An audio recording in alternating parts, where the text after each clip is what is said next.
Hey guys, welcome back to the channel. This is Tommy with Elevation Every Weekend. In today's video, I'm going to do a first look at the just announced 2022 OTSO Voytek. Based out of Minnesota, the OTSO Voytek is a high-performance carbon fiber fat bike. As a result, it competes directly with bikes like the Trek Farley 9.6, the Canyon Dude, and of course the Salsa Bear Grease, among others. Even though all of these bikes offer lightweight performance, are capable of racing and adventure riding, the Voytek does have a couple things about it that does make it somewhat unique. And before I get into the bike itself, I did want to highlight the awesome website that OTSO has. I think the way that OTSO is approaching the bike builder order process is great. Borealis is actually the only other company I've seen for fat bikes that has a similar order process and really lets you tailor the bike exactly the way you want it. And what's really good about it is you can go on and kind of just order the baseline build if you want to streamline the process. But the bike builder does give you a number of options and really lets you go through and tailor the bike exactly the way you'd like it. You can pick from a number of options for all of the major components of the bike, including wheel and tire size options, tire choice, and of course things like the drivetrain and the accessories like the cockpit and other things. And the really great thing about this obviously is it really lets you dial in the bike exactly the way you want it, instead of having to settle for a pre-selected package designed to really hit a specific price point and then have to go back in after the fact and swap out components that you may prefer over what was provided by the manufacturer. And while I do realize that this may be a difficult model for large, high volume manufacturers to adopt, I really wish we would see more of it in the bike industry. So let's get on to the bike itself and talk about the features and a couple things that do make it unique. So as you can see in the marketing tagline, which is a hardtail for all seasons, they definitely view this as a year-round performance machine, which as someone who rides fat bikes 90% of the time year-round,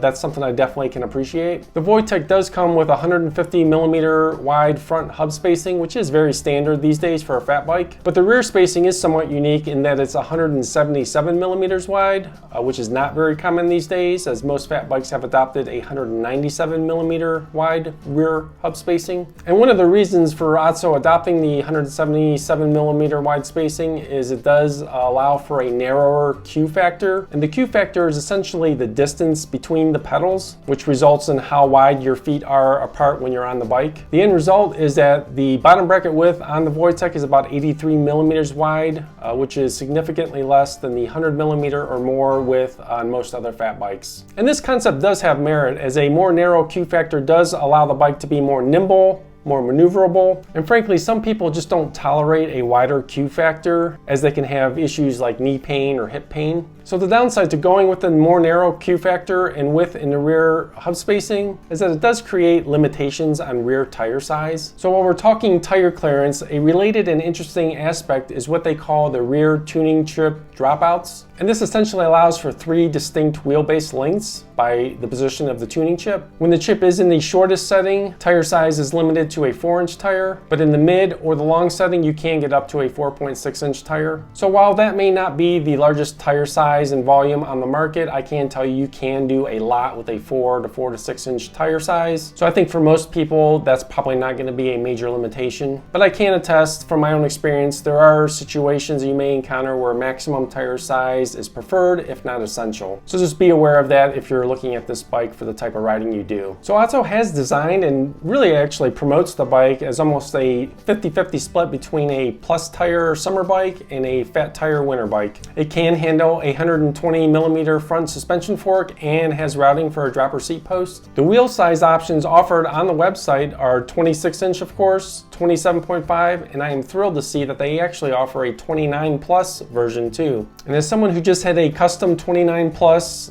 wheel set made for my Salsa Bear Grease, I can attest that it is a blast running 29 by 3-inch tires in the summer. And I'm thrilled to see a company actually supporting that wheel and tire size. Another somewhat unique option that I really appreciate is the ability to run a 36 tooth front chainring. And yes, the bike is a one by only bike, there is no front derailleur, but it seems these days most fat bikes are limited to a 34 tooth front chainring and ship with an even smaller one than that. So if racing or high speed riding is up your alley, the ability to run that bigger 36 tooth front chainring will really help top speed. The bike's geometry is competitive with most carbon fat bikes these days, and OTSO's marketing calls it aggressive XC Race Geo. The 69-degree head tube angle is pretty competitive with most fat bikes on the market. It does have a nice long top tube, and it has the shortest chainstays on a fat bike at 430 millimeters. But again, with the tuning chip, you can move that out to 440 or 450, so you do have some versatility there. So in that shorter 430 millimeter position, it is more of a race position according to them,